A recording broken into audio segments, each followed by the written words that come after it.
Hey everyone, Chris here from IELTS Advantage, and today we're going to give you probably the most important piece of advice that I can give you, which is keep it simple. My team, they hear me say this how many times a day? Quite a few. It's all over the office. We have keep it simple. The students that we work with, like, I wouldn't say 90% of the advice is keep it simple, but they hear me say it over and over and over and over again.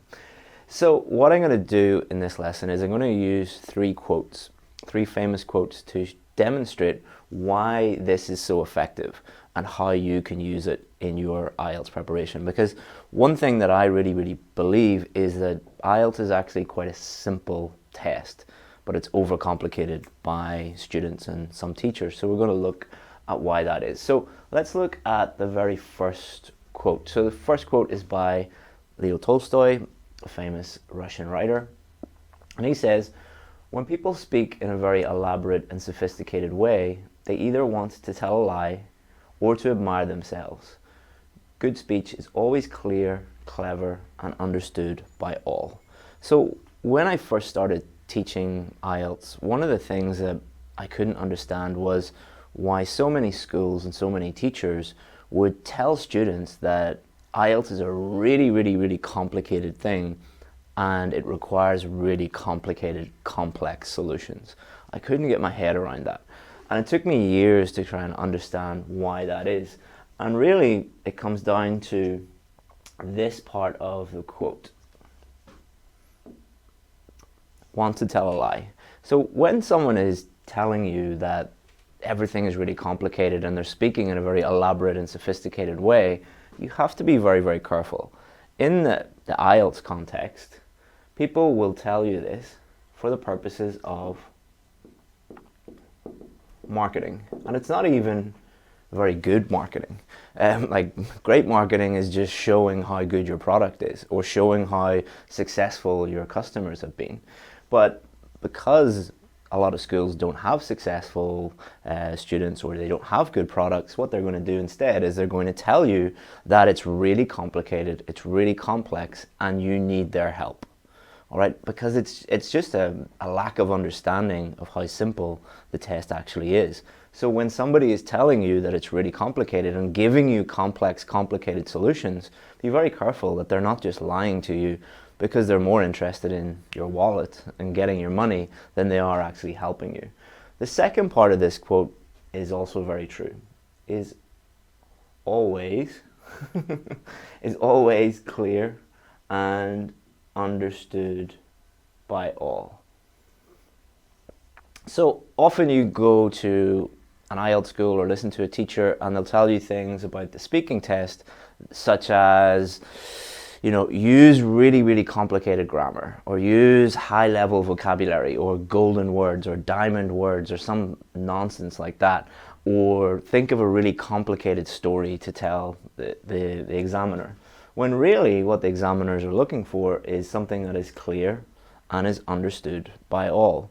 So you should focus on your pronunciation being as clear and as easy to understand as possible. Your grammar and vocabulary, use those as tools to help you clearly communicate with the examiners, and then your fluency is going to be on point. The purpose of the test is to test whether you can clearly communicate with someone when you move to an English-speaking country, or even if you stay in your own country. The purpose of the speaking test is to test that, not to show off how many Band 9 words you memorized. The second quote is by George Orwell. George Orwell is considered by many to be the greatest writer of English of all time by some people. So he knows a thing or two about writing. And this quote really demonstrates my point about keeping it simple in the IELTS test. If people cannot write well, they cannot think well. And if they cannot think well, others will do their thinking for them. So let's think about that for a second. So if you cannot write well, then you cannot think well. I would flip that around. If you cannot think well, then you cannot write well. So one of the big problems when it comes to writing is not that people don't know how to write, it's that they don't know how to think, or the thinking is very confused. Because if you go out there and try and find how to write like a task 2 essay, you'll find so much conflicting and confusing information out there, and your brain will just be a mess.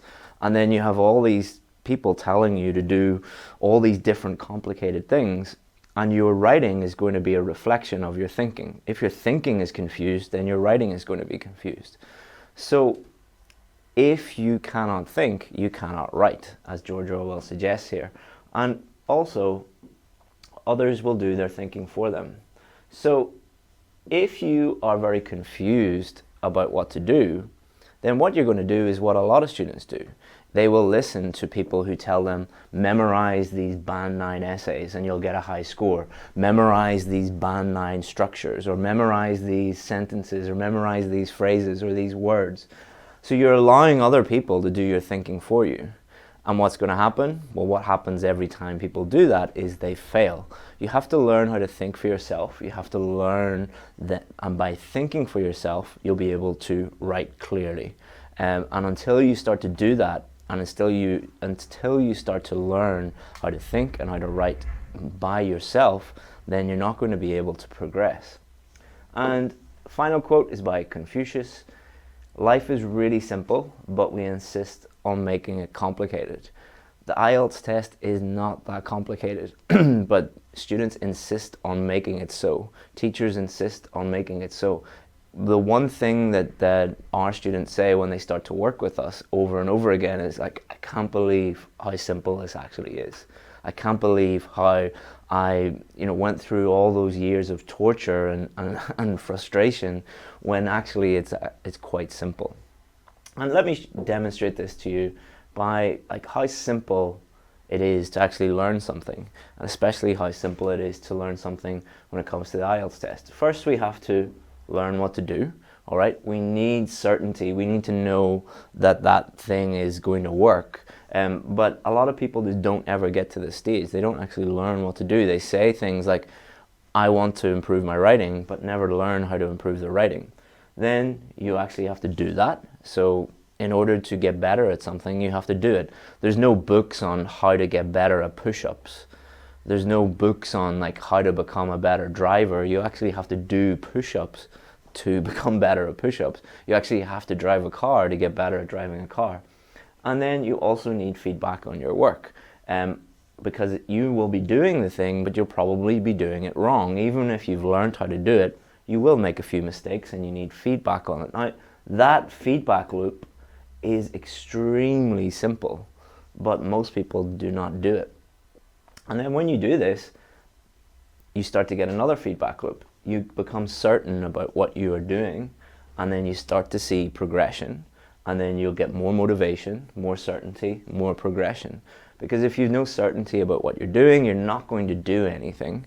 So you're not going to see any progression. And if you're not making any progress, you're going backwards, you're not going to have any motivation, which will lead to even more uncertainty.